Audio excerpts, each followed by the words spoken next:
All states, all powers that have held and hold rule over men, have been and are either republics or principalities. Principalities are either hereditary, in which the family has been long established, or they are new. The new are either entirely new, as was Milan de Francesco Sforza, or they are, as it were, members annexed to the hereditary state of the prince who has acquired them, as was the kingdom of Naples to that of the king of Spain.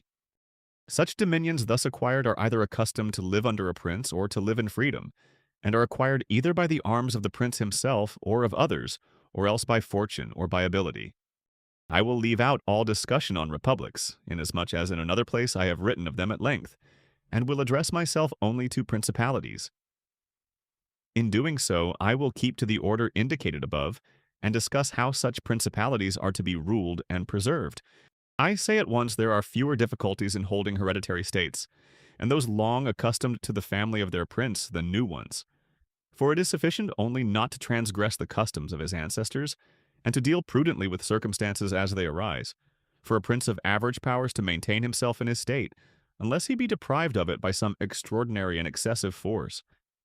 And if he should be so deprived of it, whenever anything sinister happens to the usurper, he will regain it.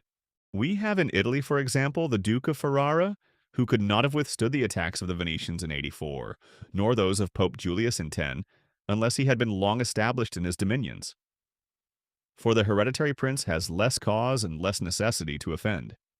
Hence it happens that he will be more loved, and unless extraordinary vices cause him to be hated, it is reasonable to expect that his subjects will be naturally well disposed towards him.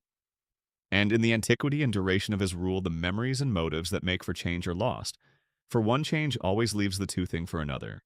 But the difficulties occur in a new principality, and firstly, if it be not entirely new, but is, as it were, a member of a state which, taken collectively, may be called composite, the changes arise chiefly from an inherent difficulty which there is in all new principalities. For men change their rulers willingly, hoping to better themselves, and this hope induces them to take up arms against him who rules, wherein they are deceived, because they afterwards find by experience they have gone from bad to worse. This follows also on another natural and common necessity, which always causes a new prince to burden those who have submitted to him with his soldiery and with infinite other hardships which he must put upon his new acquisition. In this way you have enemies in all those whom you have injured in seizing that principality, and you are not able to keep those friends who put you there because of your not being able to satisfy them in the way they expected. And you cannot take strong measures against them, feeling bound to them. For although one may be very strong in armed forces, yet in entering a province one has always need of the goodwill of the natives. For these reasons Louis XII, King of France, quickly occupied Milan and as quickly lost it. And to turn him out the first time it only needed Lodovico's own forces, because those who had opened the gates to him, finding themselves deceived in their hopes of future benefit, would not endure the ill treatment of the new prince. It is very true that, after acquiring rebellious provinces a second time, they are not so lightly lost afterwards, because the prince, with little reluctance, takes the opportunity of the rebellion to punish the delinquents, to clear out the suspects, and to strengthen himself in the weakest places. Thus, to cause France to lose Milan the first time it was enough for the Duke Lodovico to raise insurrections on the borders. But to cause him to lose it a second time, it was necessary to bring the whole world against him, and that his armies should be defeated and driven out of Italy, which followed from the causes above mentioned. Nevertheless, Milan was taken from France both the first and the second time. The general reasons for the first have been discussed. It remains to name those for the second, and to see what resources he had, and what anyone in his situation would have had for maintaining himself more securely in his acquisition than did the King of France. Now I say that those dominions which, when acquired, are added to an ancient state by him who acquires them, are either of the same country and language, or they are not. When they are, it is easier to hold them, especially when they have not been accustomed to self-government. And to hold them securely it is enough to have destroyed the family of the prince who was ruling them. Because the two peoples, preserving in other things the old conditions, and not being unlike in customs, will live quietly together, as one has seen in Brittany, Burgundy, Gascony, and Normandy, which have been bound to France for so long a time. And although there may be some difference in language, nevertheless the customs are alike, and the people will easily be able to get on amongst themselves. He who has annexed them, if he wishes to hold them, has only to bear in mind two considerations.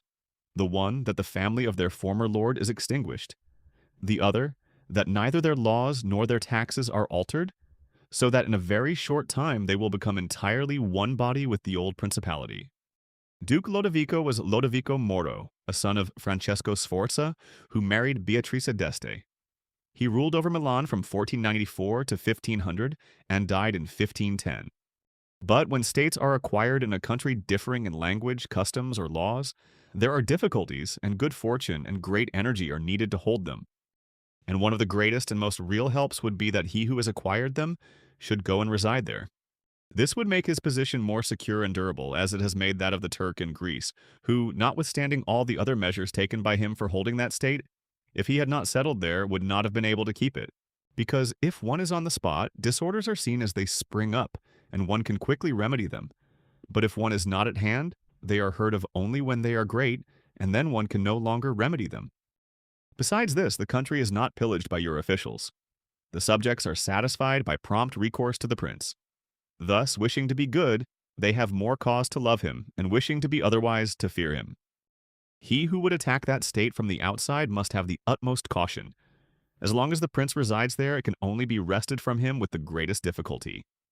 The other and better course is to send colonies to one or two places, which may be as keys to that state, for it is necessary either to do this, or else to keep there a great number of cavalry and infantry.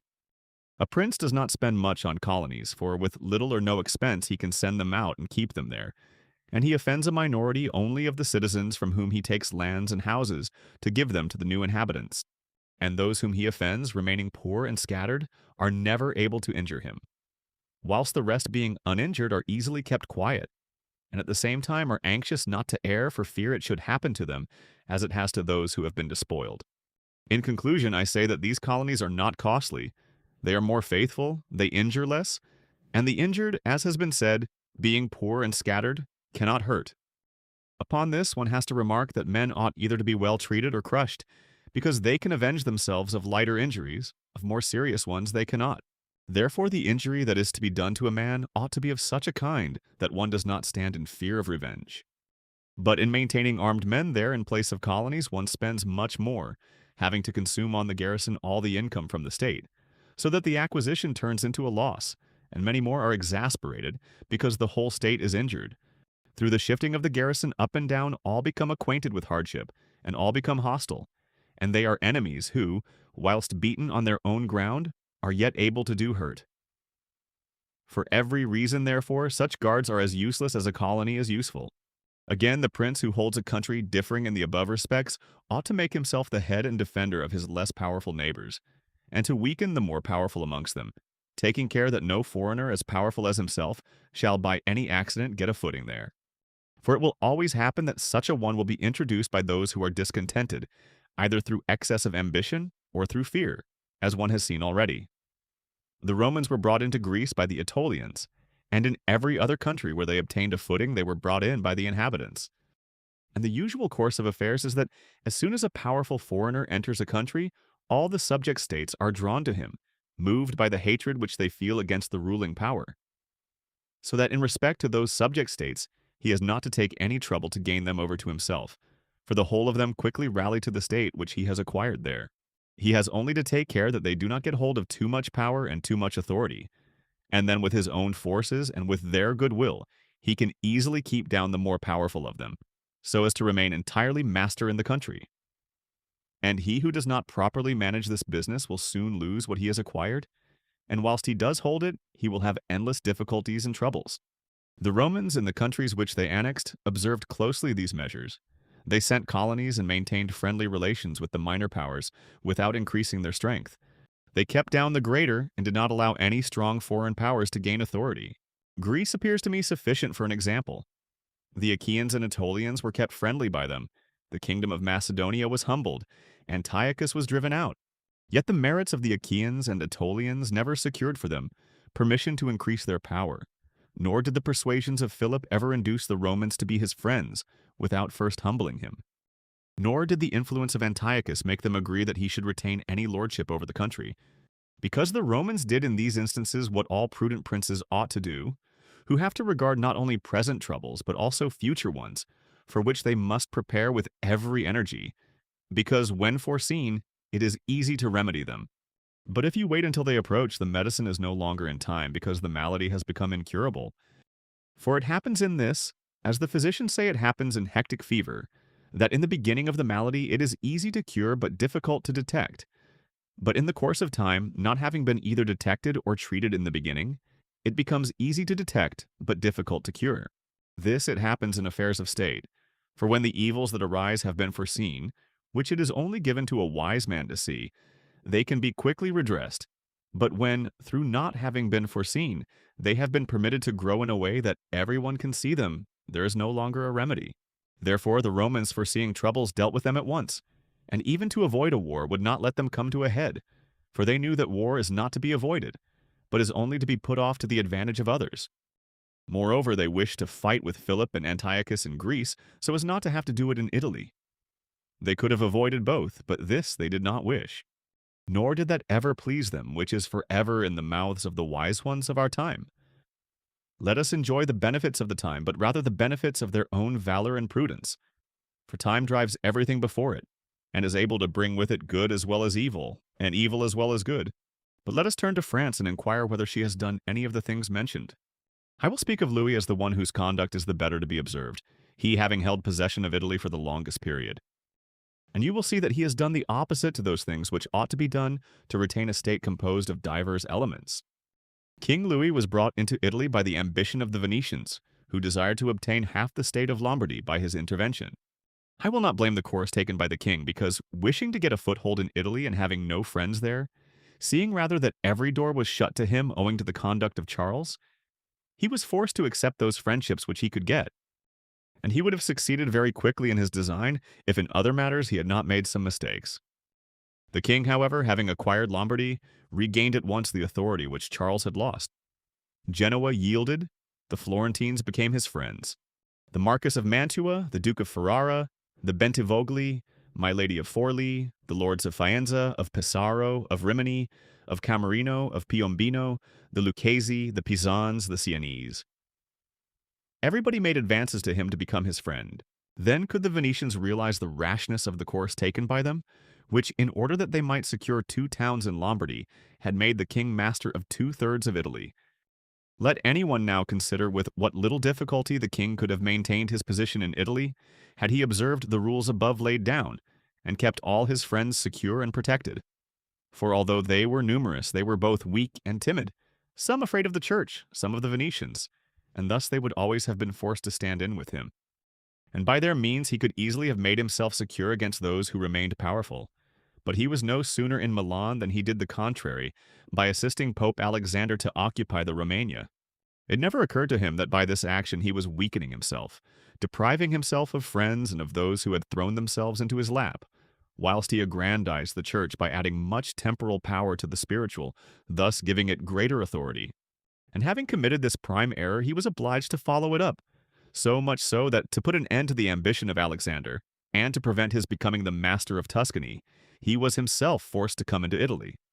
And as if it were not enough to have aggrandized the church, and deprived himself of friends, he, wishing to have the kingdom of Naples, divides it with the king of Spain, and where he was the prime arbiter in Italy he takes an associate, so that the ambitious of that country and the malcontents of his own should have somewhere to shelter. And whereas he could have left in the kingdom his own pensioner as king, he drove him out, to put one there who was able to drive him, Louis, out in turn.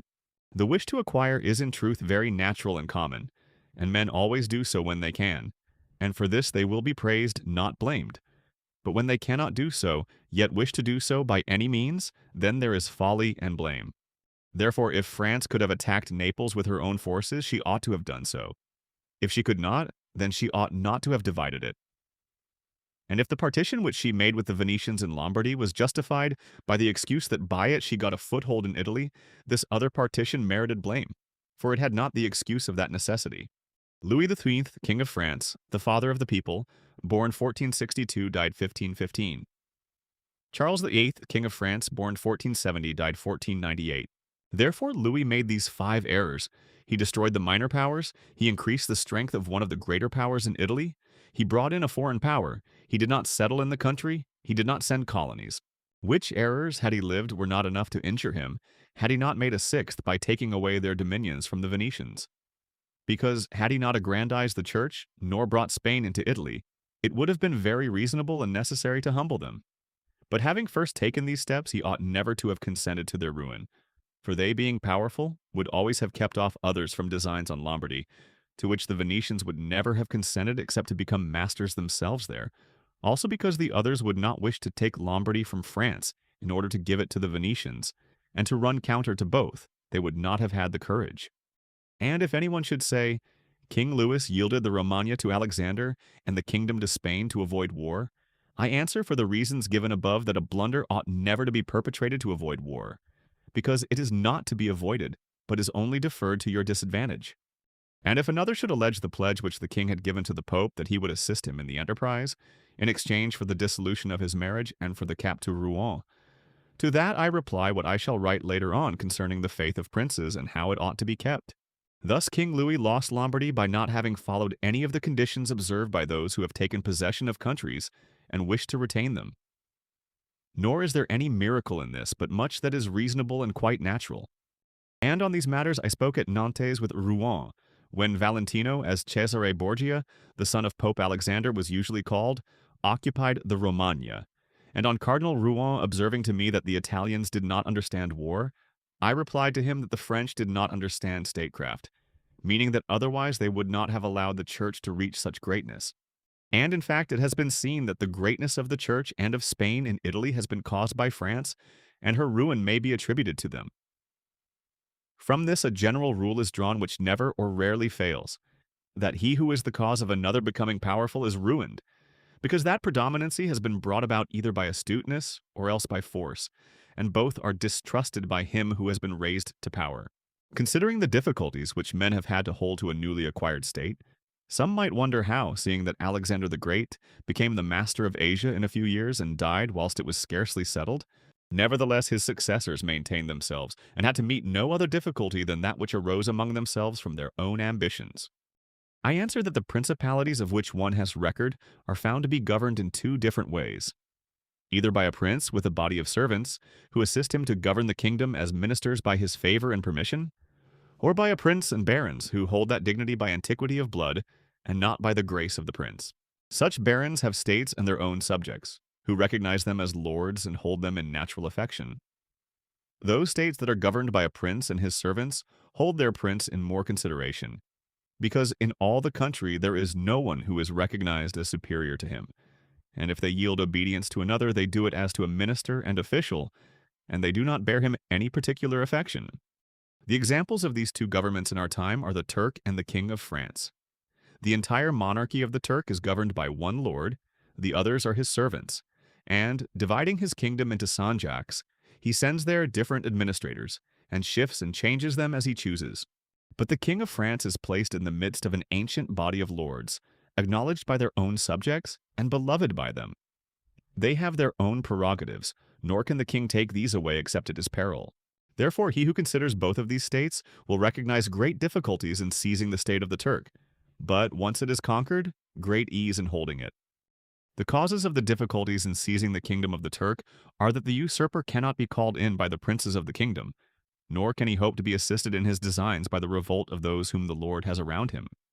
This arises from the reasons given above, for his ministers, being all slaves and bondmen, can only be corrupted with great difficulty, and one can expect little advantage from them when they have been corrupted, as they cannot carry the people with them, for the reasons assigned.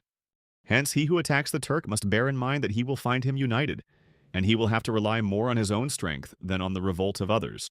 But if once the Turk has been conquered and routed in the field in such a way that he cannot replace his armies, there is nothing to fear but the family of this prince, and, this being exterminated, there remains no one to fear, the others having no credit with the people. And as the conqueror did not rely on them before his victory, so he ought not to fear them after it. The contrary happens in kingdoms governed like that of France, because one can easily enter there by gaining over some baron of the kingdom, for one always finds malcontents and such as desire a change. Such men, for the reasons given, can open the way into the state and render the victory easy. But if you wish to hold it afterwards, you meet with infinite difficulties, both from those who have assisted you and from those you have crushed. Nor is it enough for you to have exterminated the family of the prince, because the lords that remain make themselves the heads of fresh movements against you. And as you are unable either to satisfy or exterminate them, that state is lost whenever time brings the opportunity. Now, if you will consider what was the nature of the government of Darius, you will find it similar to the kingdom of the Turk. And therefore it was only necessary for Alexander first to overthrow him in the field, and then to take the country from him. After which victory, Darius being killed, the state remained secure to Alexander for the above reasons. And if his successors had been united, they would have enjoyed it securely and at their ease, for there were no tumults raised in the kingdom, except those they provoked themselves. But it is impossible to hold with such tranquility states constituted like that of France. Hence arose those frequent rebellions against the Romans in Spain, France, and Greece, owing to the many principalities there were in these states, of which, as long as the memory of them endured, the Romans always held an insecure possession. But with the power and long continuance of the empire, the memory of them passed away, and the Romans then became secure possessors. And when fighting afterwards amongst themselves, each one was able to attach to himself his own parts of the country, according to the authority he had assumed there. And the family of the former lord being exterminated, none other than the Romans were acknowledged. When these things are remembered, no one will marvel at the ease with which Alexander held the empire of Asia, or at the difficulties which others have had to keep in acquisition, such as Pyrrhus and many more. This is not occasioned by the little or abundance of ability in the conqueror, but by the want of uniformity in the subject state. Concerning the way to govern cities or principalities which lived under their own laws before they were annexed. Whenever those states which have been acquired as stated have been accustomed to live under their own laws and in freedom, there are three courses for those who wish to hold them. The first is to ruin them. The next is to reside there in person. The third is to permit them to live under their own laws, drawing a tribute and establishing within it an oligarchy which will keep it friendly to you. Because such a government, being created by the prince, knows that it cannot stand without his friendship and interest, and does its utmost to support him. And therefore he who would keep a city accustomed to freedom will hold it more easily by the means of its own citizens than in any other way. There are, for example, the Spartans and the Romans. The Spartans held Athens and Thebes, establishing there an oligarchy, nevertheless they lost them. The Romans, in order to hold Capua, Carthage, and Numantia, dismantled them and did not lose them. They wished to hold Greece as the Spartans held it, making it free and permitting its laws, and did not succeed. So to hold it, they were compelled to dismantle many cities in the country, for in truth there is no safe way to retain them, otherwise than by ruining them. And he who becomes master of a city accustomed to freedom and does not destroy it, may expect to be destroyed by it. For in rebellion it has always the watchword of liberty, and its ancient privileges as a rallying point, which neither time nor benefits will ever cause it to forget. And whatever you may do or provide against, they never forget that name or their privileges unless they are disunited or dispersed, but at every chance they immediately rally to them, as Pisa after the 100 years she had been held in bondage by the Florentines. But when cities or countries are accustomed to live under a prince and his family is exterminated, they, being on the one hand accustomed to obey, and on the other hand not having the old prince, cannot agree in making one from amongst themselves, and they do not know how to govern themselves.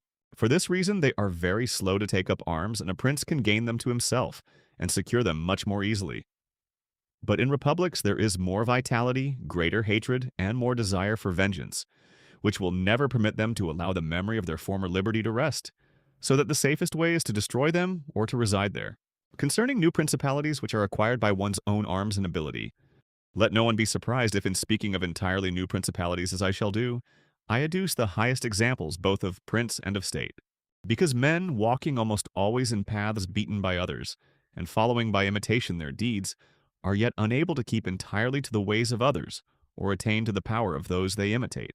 A wise man ought always to follow the paths beaten by great men, and to imitate those who have been supreme, so that if his ability does not equal theirs, at least it will savor of it. Let him act like the clever archers who, designing to hit the mark which yet appears too far distant, and knowing the limits to which the strength of their bow attains, take aim much higher than the mark, not to reach by their strength or arrow to so great a height, but to be able with the aid of so high an aim to hit the mark they wish to reach.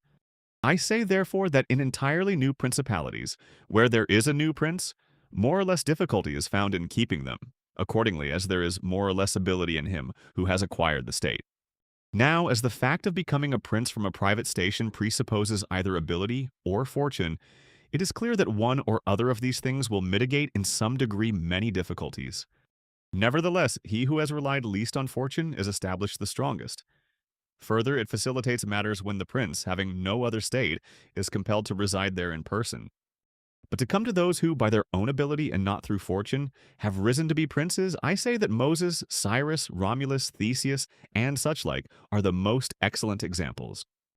And although one may not discuss Moses, he having been a mere executor of the will of God, yet he ought to be admired, if only for that favor which made him worthy to speak with God. But in considering Cyrus and others who have acquired or founded kingdoms, all will be found admirable. And if their particular deeds and conduct shall be considered, they will not be found inferior to those of Moses, although he had so great a preceptor. And in examining their actions and lives, one cannot see that they owed anything to fortune beyond opportunity, which brought them the material to mold into the form which seemed best to them. Without that opportunity, their powers of mind would have been extinguished, and without those powers, the opportunity would have come in vain. It was necessary, therefore, to Moses that he should find the people of Israel in Egypt enslaved and oppressed by the Egyptians, in order that they should be disposed to follow him so as to be delivered out of bondage. It was necessary that Romulus should not remain in Alba, and that he should be abandoned at his birth, in order that he should become king of Rome and founder of the fatherland. It was necessary that Cyrus should find the Persians discontented with the government of the Medes, and the Medes soft and effeminate through their long peace. Theseus could not have shown his ability had he not found the Athenians dispersed. These opportunities, therefore, made those men fortunate, and their high ability enabled them to recognize the opportunity whereby their country was ennobled and made famous. Those who by valorous ways become princes, like these men, acquire a principality with difficulty, but they keep it with ease. The difficulties they have in acquiring it rise in part from the new rules and methods which they are forced to introduce to establish their government and its security. And it ought to be remembered that there is nothing more difficult to take in hand, more perilous to conduct, or more uncertain in its success than to take the lead in the introduction of a new order of things. Because the innovator has for enemies all those who have done well under the old conditions, and lukewarm defenders in those who may do well under the new. This coolness arises partly from fear of the opponents, who have the laws on their side, and partly from the incredulity of men, who do not readily believe in new things until they have had a long experience of them. Thus it happens that whenever those who are hostile have the opportunity to attack, they do it like partisans, whilst the others defend lukewarmly in such wise that the prince is endangered along with them. It is necessary, therefore, if we desire to discuss this matter thoroughly, to inquire whether these innovators can rely on themselves or have to depend on others. That is to say, whether to consummate their enterprise, have they to use prayers or can they use force? In the first instance, they always succeed badly and never compass anything. But when they can rely on themselves and use force, then they are rarely endangered. Hence it is that all armed prophets have conquered, and the unarmed ones have been destroyed. Besides the reasons mentioned, the nature of the people is variable, and whilst it is easy to persuade them, it is difficult to fix them in that persuasion. And thus it is necessary to take such measures that, when they believe no longer, it may be possible to make them believe by force. If Moses, Cyrus, Theseus, and Romulus had been unarmed, they could not have enforced their constitutions for long. As happened in our time to Fra Girolamo Savonarola, who was ruined with his new order of things immediately the multitude believed in him no longer, and he had no means of keeping steadfast those who believed, or of making the unbelievers to believe. Therefore, such as these have great difficulties in consummating their enterprise, for all their dangers are in the ascent. Yet with ability they will overcome them. But when these are overcome, and those who envied them their success are exterminated, they will begin to be respected, and they will continue afterwards powerful, secure, honored, and happy. To these great examples I wish to add a lesser one. Still it bears some resemblance to them, and I wish it to suffice me for all of a like kind. It is Hero the Syracusan. This man rose from a private station to be Prince of Syracuse, nor did he either owe anything to fortune but opportunity. For the Syracusans, being oppressed, chose him for their captain. Afterwards he was rewarded by being made their prince. He was of so great ability, even as a private citizen, that one who writes of him says he wanted nothing but a kingdom to be a king. This man abolished the old soldiery, organized the new, gave up old alliances, made new ones. And as he had his own soldiers and allies, on such foundations he was able to build any edifice. Thus, whilst he had endured much trouble in acquiring, he had but little in keeping. concerning new principalities which are acquired either by the arms of others or by good fortune. Those who solely by good fortune become princes from being private citizens have little trouble in rising, but much in keeping atop. They have not any difficulties on the way up because they fly, but they have many when they reach the summit. Such are those to whom some state is given either for money or by the favor of him who bestows it, as happened to many in Greece in the cities of Ionia and of the Hellespont, where princes were made by Darius, in order that they might hold the cities both for his security and his glory, as also were those emperors who, by the corruption of the soldiers, from being citizens came to empire. Such stand simply elevated upon the goodwill and the fortune of him who has elevated them, two most inconstant and unstable things. Neither have they the knowledge requisite for the position, because unless they are men of great worth and ability, it is not reasonable to expect that they should know how to command, having always lived in a private condition. Besides, they cannot hold it because they have not forces which they can keep friendly and faithful. States that rise unexpectedly, then, like all other things in nature which are born and grow rapidly, cannot leave their foundations and correspondencies fixed in such a way that the first storm will not overthrow them. Unless, as is said, those who unexpectedly become princes are men of so much ability that they know they have to be prepared at once to hold that which fortune has thrown into their laps, and that those foundations which others have laid before they became princes, they must lay afterwards. Concerning these two methods of rising to be a prince by ability or fortune, I wish to adduce two examples within our own recollection, and these are Francesco Sforza and Cesare Borgia. Francesco, by proper means and with great ability, from being a private person rose to be Duke of Milan, and that which he had acquired with 1,000 anxieties he kept with little trouble. On the other hand, Cesare Borgia, called by the people Duke Valentino, acquired his state during the ascendancy of his father, and on its decline he lost it. Notwithstanding that he had taken every measure and done all that ought to be done by a wise and able man to fix firmly his roots in the states which the arms and fortunes of others had bestowed on him. Because, as is stated above, he who has not first laid his foundations may be able with great ability to lay them afterwards, but they will be laid with trouble to the architect and danger to the building. If, therefore, all the steps taken by the Duke be considered, it will be seen that he laid solid foundations for his future power, and I do not consider it superfluous to discuss them, because I do not know what better precepts to give a new prince than the example of his actions.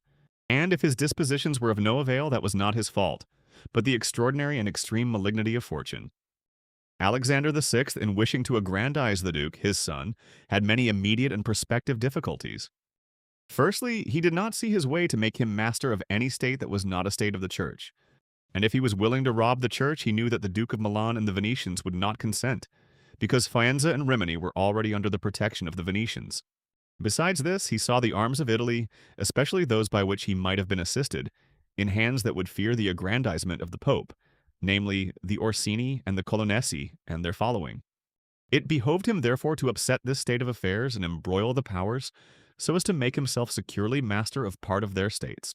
This was easy for him to do because he found the Venetians, moved by other reasons, inclined to bring back the French into Italy. He would not only not oppose this, but he would render it more easy by dissolving the former marriage of King Louis XVIII. Therefore the king came into Italy with the assistance of the Venetians and the consent of Alexander. He was no sooner in Milan than the Pope had soldiers from him for the attempt on the Romagna, which yielded to him on the reputation of the king. The Duke, therefore, having acquired the Romagna and beaten the Colonnesi, while wishing to hold that and to advance further, was hindered by two things. The one, his forces did not appear loyal to him, the other, the goodwill of France. That is to say, he feared that the forces of the Orsini which he was using would not stand to him, that not only might they hinder him from winning more, but might themselves seize what he had won, and that the king might also do the same. Of the Orsini he had a warning when, after taking Faenza and attacking Bologna, he saw them go very unwillingly to that attack. And as to the king, he learned his mind when he himself, after taking the duchy of Urbino, attacked Tuscany, and the king made him desist from that undertaking. Hence the Duke decided to depend no more upon the arms and the luck of others. For the first thing, he weakened the Orsini and Colonnesi parties in Rome, by gaining to himself all their adherents who were gentlemen, making them his gentlemen, giving them good pay, and, according to their rank, honoring them with office and command in such a way that in a few months all attachment to the factions was destroyed, and turned entirely to the Duke. After this, he awaited an opportunity to crush the Orsini, having scattered the adherents of the Colonna house. This came to him soon, and he used it well. For the Orsini, perceiving at length that the aggrandizement of the Duke and the Church was ruin to them, called a meeting of the Magione in Perugia. From this sprung the rebellion at Urbino and the tumults in the Romagna, with endless dangers to the Duke, all of which he overcame with the help of the French. Having restored his authority, not to leave it at risk by trusting either to the French or other outside forces, he had recourse to his wiles, and he knew so well how to conceal his mind that by the mediation of Signor Pagolo, whom the Duke did not fail to secure with all kinds of attention, giving him money, apparel, and horses, the Orsini were reconciled so that their simplicity brought them into his power at Senigallia. Having exterminated the leaders and turned their partisans into his friends, the Duke laid sufficiently good foundations to his power, having all the Romagna and the Duchy of Urbino, and the people now beginning to appreciate their prosperity, he gained them all over to himself. And as this point is worthy of notice and to be imitated by others, I am not willing to leave it out. When the Duke occupied the Romagna, he found it under the rule of weak masters, who rather plundered their subjects than ruled them, and gave them more cause for disunion than for union, so that the country was full of robbery, quarrels, and every kind of violence. And so, wishing to bring back peace and obedience to authority, he considered it necessary to give it a good governor. Thereupon he promoted Messer Ramiro d'Orco, a swift and cruel man, to whom he gave the fullest power. This man in a short time restored peace and unity with the greatest success. Afterwards the Duke considered that it was not advisable to confer such excessive authority, for he had no doubt but that he would become odious. So he set up a court of judgment in the country, under a most excellent president, wherein all cities had their advocates. And because he knew that the past severity had caused some hatred against himself, so to clear himself in the minds of the people, and gain them entirely to himself, he desired to show that, if any cruelty had been practiced, it had not originated with him, but in the natural sternness of the minister. Under this pretense he took Ramiro, and one morning caused him to be executed, and left on the piazza at Cesena with the block and a bloody knife at his side.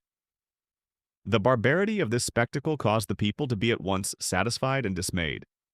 But let us return whence we started. I say that the Duke, finding himself now sufficiently powerful and partly secured from immediate dangers by having armed himself in his own way, and having in a great measure crushed those forces in his vicinity that could injure him if he wished to proceed with his conquest, had next to consider France, for he knew that the king, who too late was aware of his mistake, would not support him. And from this time he began to seek new alliances and to temporize with France in the expedition which she was making towards the kingdom of Naples against the Spaniards who were besieging Gaeta. It was his intention to secure himself against them, and this he would have quickly accomplished had Alexander lived. Such was his line of action as to present affairs. But as to the future, he had to fear, in the first place, that a new successor to the church might not be friendly to him, and might seek to take from him that which Alexander had given him. So he decided to act in 4 ways. Firstly, by exterminating the families of those lords whom he had despoiled, so as to take away that pretext from the Pope. Secondly, by winning to himself all the gentlemen of Rome, so as to be able to curb the Pope with their aid, as has been observed. Thirdly, by converting the college more to himself. Fourthly, by acquiring so much power before the Pope should die, that he could by his own measures resist the first shock. Of these 4 things, at the death of Alexander, he had accomplished 3, for he had killed as many of the dispossessed lords as he could lay hands on, and few had escaped. He had won over the Roman gentlemen, and he had the most numerous party in the college. And as to any fresh acquisition, he intended to become master of Tuscany, for he already possessed Perugia and Piombino, and Pisa was under his protection. And as he had no longer to study France, for the French were already driven out of the kingdom of Naples by the Spaniards, and in this way both were compelled to buy his goodwill, he pounced down upon Pisa. After this, Lucca and Siena yielded at once, partly through hatred and partly through fear of the Florentines, and the Florentines would have had no remedy had he continued to prosper, as he was prospering the year that Alexander died. For he had acquired so much power and reputation that he would have stood by himself, and no longer have depended on the luck and the forces of others, but solely on his own power and ability. But Alexander died 5 years after he had first drawn the sword. He left the Duke with the state of Romagna alone consolidated, with the rest in the air between 2 most powerful hostile armies, and sick unto death. Yet there were in the Duke such boldness and ability, and he knew so well how men are to be won or lost, and so firm were the foundations which in so short a time he had laid, that if he had not had those armies on his back, or if he had been in good health, he would have overcome all difficulties. And it is seen that his foundations were good, for the Romagna awaited him for more than a month. In Rome, although but half alive, he remained secure, and whilst the Baglioni, the Vitelli, and the Orsini might come to Rome, they could not effect anything against him. If he could not have made Pope him whom he wished, at least the one whom he did not wish would not have been elected. But if he had been in sound health at the death of Alexander, everything would have been different to him. On the day that Julius II was elected, he told me that he had thought of everything that might occur at the death of his father, and had provided a remedy for all, except that he never anticipated that, when the death did happen, he himself would be on the point to die. When all the actions of the Duke are recalled, I do not know how to blame him, but rather it appears to be, as I have said, that I ought to offer him for imitation to all those who, by the fortune or the arms of others, are raised to government. Because he, having a lofty spirit and far-reaching aims, could not have regulated his conduct otherwise, and only the shortness of the life of Alexander and his own sickness frustrated his designs. Therefore, he who considers it necessary to secure himself in his new principality, to win friends, to overcome either by force or fraud, to make himself beloved and feared by the people, to be followed and revered by the soldiers, to exterminate those who have power or reason to hurt him, to change the old order of things for new, to be severe and gracious, magnanimous and liberal, to destroy a disloyal soldiery and to create new, to maintain friendship with kings and princes in such a way that they must help him with zeal and offend with caution, cannot find a more lively example than the actions of this man. Thank you for watching until the end. If you want to go deep down into the rabbit hole of marketing and persuasion, click the link in the description where you will find many fundamental books about copywriting, psychology, and persuasion. And don't forget to subscribe to the channel for more videos like this one. See you in the next one.